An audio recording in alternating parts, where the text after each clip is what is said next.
It's supposed to be a final farewell for America's bravest, but military funerals are becoming the latest battleground for the First Amendment, believe it or not. Protesters unhappy about the military's don't ask, don't tell policy have been protesting at military funerals. Now lawmakers want to stop scenes like this. Congress is looking at legislation banning protests at national cemeteries, and 27 states are looking at some kind of legislation to keep protesters away from funerals. Joining me now, the organizer of the protests, he's Pastor Fred Phelps of the Westboro Baptist Church. Welcome to Scarborough Country. Thank you. I want to show you, Pastor, and show the country some of the signs that have popped up at funerals where you've protested. Thank God for 9/11. Thank God for IEDs, improvised explosive devices. Thank God for maimed soldiers. Thank God for dead soldiers. Consider yourself a good American? Yes, and that's good Bible preaching, and I'm a Bible preacher. And this nation's under the wrath of God Almighty, and this nation needs to be told that. And you think that part of being a good American is to have signs like those that we've just shown? I'm telling you that that's the only righteous message for this evil nation that has gone the way of the Brokeback Mountain. God's wrath is upon this nation. And he's pouring out that wrath by killing these soldiers and maiming these soldiers in Iraq and sending them back in body bags, and it's only going to get worse. Pastor the Phelps, metaphoric language of the Scriptures is that smoke is coming out of the nostrils of God and fire is coming out of His mouth. I think it's already... That means that God is cursing this nation. I hear you. And Listen, this nation must be told that, and anybody that has just a little teeny-weeny knowledge of the Bible knows that that's the truth. Listen, this nation's only be going from bad to worse under the wrath of God Almighty. Already recognize all these exactly. efforts to stop us, just hold on for a second here and let me get a word in. Of the First Amendment. Pastor Phelps, I think folks already know exactly what. You're just going to have to let me talk, sir. I think people already know what I'm dealing with here in Scarborough Country with Pastor Phelps, but just in case, I want to show everybody what the website of this fella says about September 11th. You're not going to believe this. Thank God for September 11th. Thank God for those planes. God ordained and decreed these acts. He determined in eternity to hurl those airplanes like fiery darts out of the sky. He used the evil followers of Osama bin Laden to punish even more evil people. You can defend that, sir? You're going to put us on the same plane as Osama bin Laden? And it's all about gays in America? I'm proud of it, and that's the only thing that can be classified as gospel preaching. And the trouble with the nation right now is there's a national movement to blot out the First Amendment, a national movement to criminalize gospel preaching. Your argument is that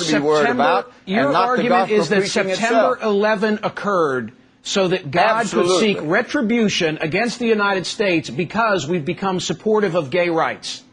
Absolutely. If an individual should, wait a minute, I've got a question for you. If an individual should die in urban America tonight, you're going to have to shut up and let me do a little bit of the talking. You're not sounding like a man of God. Of course, it's the wrath of God that's poured out on this evil nation. Is every murder that's committed in the United States today a result of the same policy? God Almighty for this nation to say that it's okay to be gay, and that's the straits that we're falling upon, as it was in the days of Lot. I'm having a Rod Serling moment here, they bought, sir. They sold, they planted, Joining they built me now. All right, but enough the same of you. Day Lot went out of Sodom, it rained fire and brimstone. Cut his microphone. I've heard enough of this guy with the fiery eyes. Enough of him.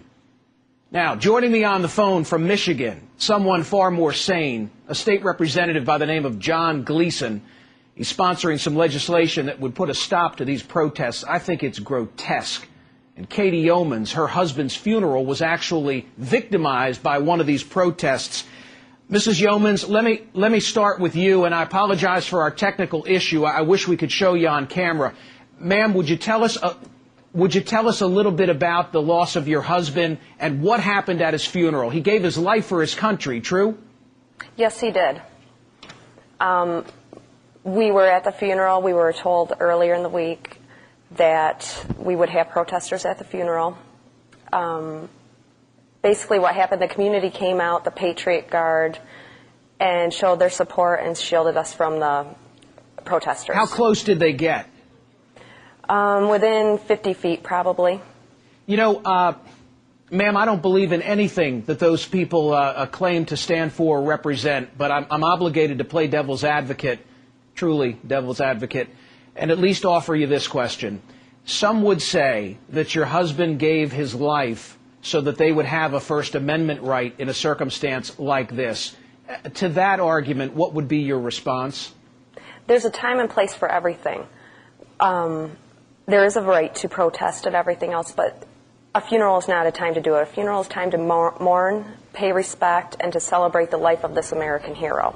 Well, I think I can properly say God bless you and God bless the memory of your deceased husband. State Representative John Gleason, what can we do about this, sir? What can we do about it that's not going to get overturned by the courts? Well, we've had a great history in America of offering opportunities for change. We're offering one here in Michigan. We are demanding that these sick individuals stay at least 500 feet away from the funeral setting. Is it a nationwide movement that knucklehead has launched? Is it going on all over the place? It seems to be. I think it's really reviling. Number one, I think that, as Ms. Yeoman had stated, these young men and women have paid the ultimate sacrifice to make sure that our country is given the opportunity for personal and community voices, such as protest. However, this is completely irresponsible, way out of line. This is the most opportune time now, I think, to step forward because of the movement across the United States. Michigan is not alone in their effort to try to restrict these protests. May I ask you this, State Representative Gleason, where does the ACLU stand in all of this? Right now, they are neutral in the Michigan legislation. Obviously, it has many steps and hurdles to go through for the legislative process before it sits on Jennifer Granholm, our governor's desk. But we feel that we have got the support not only of the Michiganians, but across this great country. People are paying attention closer. We have to remember, at one time, the Supreme Court authorized and allowed slavery. They authorized and allowed women not to have the vote. They authorized and allowed to have separate but equal facilities across our country. Hopefully they'll support what you're doing now. Katie Yeomans, you get the final word. What is it that you want folks around the country to know about this controversy? I just want to know that behind these soldiers, they were sons, daughters, fathers, mothers, husbands, wives, and we need to show our support and give them the respect they deserve as serving as American heroes. It's a privilege for Scarborough Country to host you, Katie Yeomans. And thank you, State Representative John Gleason. We applaud your good work in this regard as well. Thank you both very, very much for being here.